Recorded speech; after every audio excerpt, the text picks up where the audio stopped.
tubajije tugiye kwigana amagambo avuga ngo agasimba katagira umurizo. Muzi ko abantu bose bifuza amahoro kandi bakanga ikibateza umutekano muke. Inyamaswa mu ishyamba nazo zifuza amahoro. Hari iziba mu biti hejuru ngo zibone amahoro,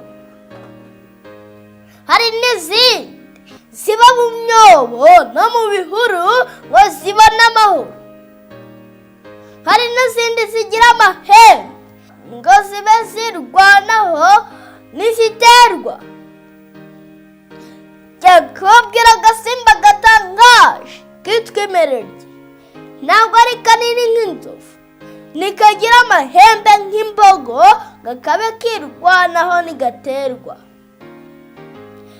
Ntabwo kagira umurizo nk'izindi nyamaswa. Wenda inyamaswa ni gufata ikawuca kajya kiyirukira kakiza amagara yako. Ntabwo kagira amenyo manini ngo kabe karumana kirwanaho. Kubera kadafite imbaraga na nkeya, igisimba kikabonye cyose kirakica.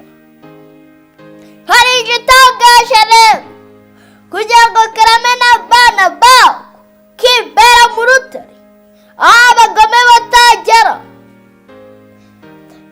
Kwibera mu rutare ni ibanga rikomeye.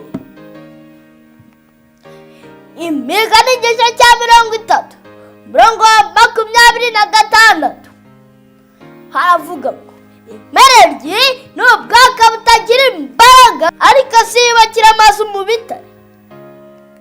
Urutare abanyanajyanye bakwiriye guhungiramo ni Yesu Kristo.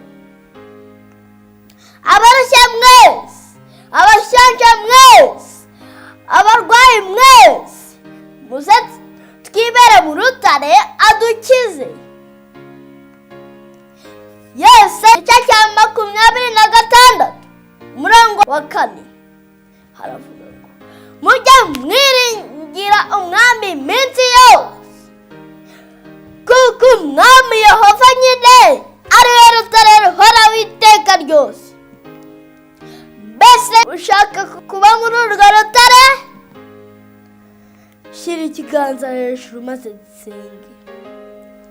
Data twari mu ijuru, Mana y'urukundo n'icyubahiro, uduhe uburuhungiro muri wowe, kuko ari wowe rutare ruhoraho iteka ryose. Mu izina rya Yesu, amen.